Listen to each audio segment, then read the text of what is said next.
그 서울시장 출마를 발표를 했는데요.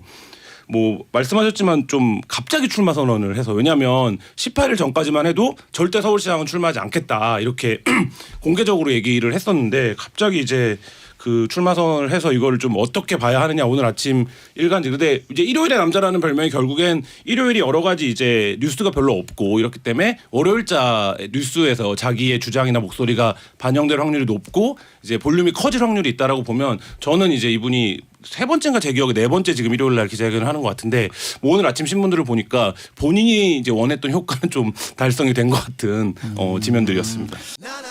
이철이의 정치쇼. 문재인 정부의 폭주와 무도하고 무법한 여당의 독주를 저지하기 위해 어떤 난관이 있더라도 끝까지 달릴 것입니다. 예. 되게 외향은 안철수 대표가 약간 좀 샌님처럼 이렇게 그런 외향인데, 요즘 쓰시는 단어나 표현은 굉장히 세요. 네. 예. 폭주, 무도하고 무법한 여당의 독주 이런 말씀하셨는데, 시점을 어떻게 보셨어요?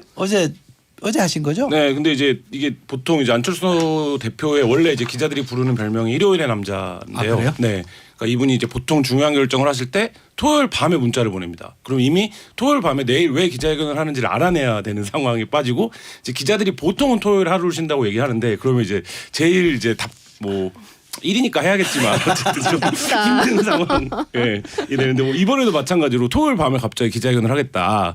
일요일 날 하고 이제 일요일 날 그 서울시장 출마를 발표를 했는데요.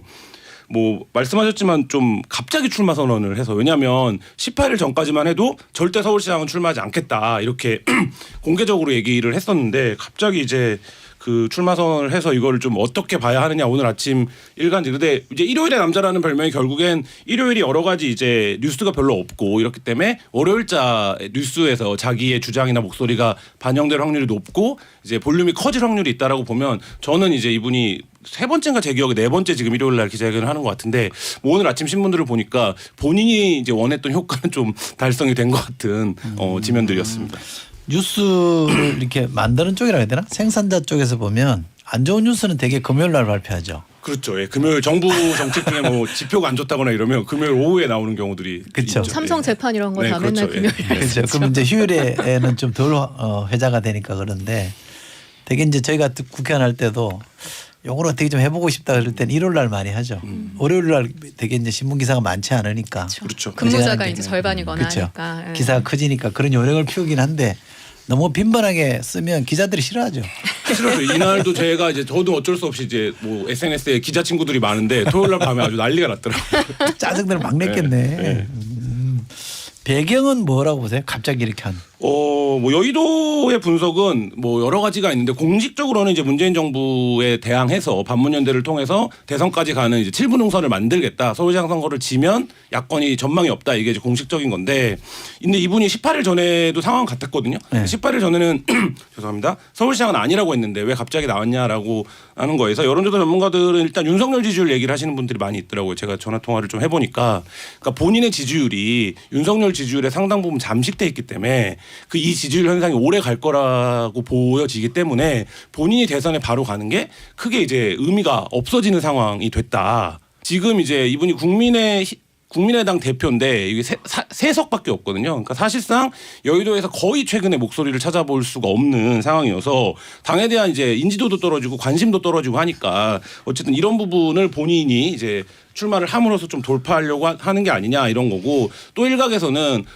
서울시장 출마를 통해서 어쨌든 보수 야권의 대표주자로 자리매김을 하고 뭐 되던 안 되던, 그리고 이제 차기가 아니라 차차기를 이제 노리는 행보로 전환을 한 게 아니냐, 뭐 이런 분석들이 나오고 있더라고요. 승패는 어떻게 달까? 승산은 좀 있어 보여요? 어때요?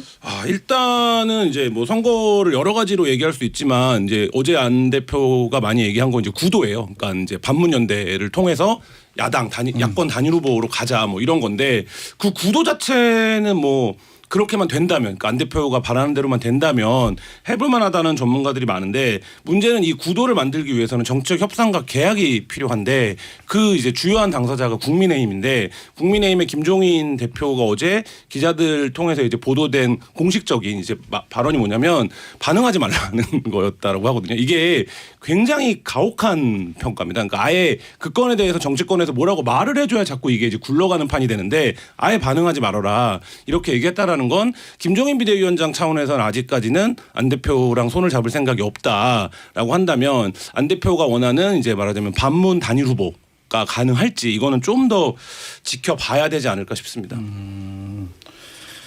그렇죠. 오혜경님께서 문자를 주셨는데요. 정치하기 전에 안철수는 멋지고 존경하는 인물이었는데 정치가 그리 만든 건지 원래 그런 사람인 걸 정치가 보여준 건지 이래저래 안타까워요 하셨고요. 유튜브로요. 에즈스타일 AZ이라고 쓰셨는데, 안철수 대표 야권 단일 후보 되면 서울시장 이긴다고 생각합니다. 1대1 구도가 되면 네. 이제 완벽한 1대1은 아니죠. 정의당이 일단 야권 연대에는 참여를 안 할 거니까. 그리고 그 말도 지금 쓰지 말라고 하고 있죠. 야권 단일 후보라는 말도. 그 말은 그렇죠. 정의당으로서는 자존심 상할 수 있으니까. 근데 어쨌든 크게 봐서 1대1 구도가 되면 안철수 대표가 해볼 만하다 이렇게 보는 거는 많은 사람들이 그렇게 전망하대요. 그렇죠. 그러니까 1대1 구도가 된다면 전제는 그건데, 1대1 구도를 만들기 위해서 가는 과정이 굉장히 복잡합니다. 예를 들면 한 번에 경선을 할 건지 국민의힘 의원들과, 아니면 국민의힘에서 서울시장 후보를 뽑은 다음에 밖에 있는 안철수 후보랑 또 이제 순차적으로 경선을 할 건지 뭐 이런 방식들을 합의를 해야 되는데, 안 후보가 지금 상당히 이제 선거가 아직 남았는데 4개월이나 남았는데 지금 선언을 한 거는 국민의힘에 입당해서 경선을 하겠다라는 의지는 아닌 것 같아요. 그러니까 국민의힘 후보를 뽑고 그 다음에 자기랑 어떤 방식이든지 유불리를 따지지 않고 그 경선을 하겠다 이렇게 얘기를 했거든요. 근데 이제 이 방식을 합의가 가능하냐, 요게 일단 1차적으로 문제가 있고요. 그러니까 아까 그 갑자기 출마 선언을 했다라고 했는데, 이분이 정치하는 스타일이 어떤 토대를 만들고 협상을 통해서 뭔가 결과를 도출하고 이런 것보다는 본인이 이제 굉장히 좀 먼저 그냥 치고 나가는, 합의 없이 이런 식으로 해서 늘 논란을 만드는 이런 방식이 많았는데, 지금 이번에도 사실 이제 그런 상황인 거고, 또 한 가지는 안철수 대표가 서울시장 도전이 벌써 3번째입니다.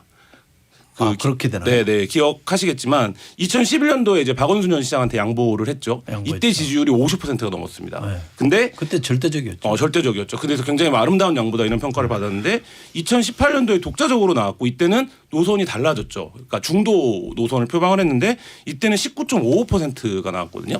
근데 3등 했다고 그러대요? 그렇죠. 예. 저도 잊고 있었어요. 네네. 그러니까 그 당시 이제 그 국민의힘 전신당 이름이 뭐죠? 자유한국당. 네, 자유한국당 후보에 물려서 이제 3등을 했죠.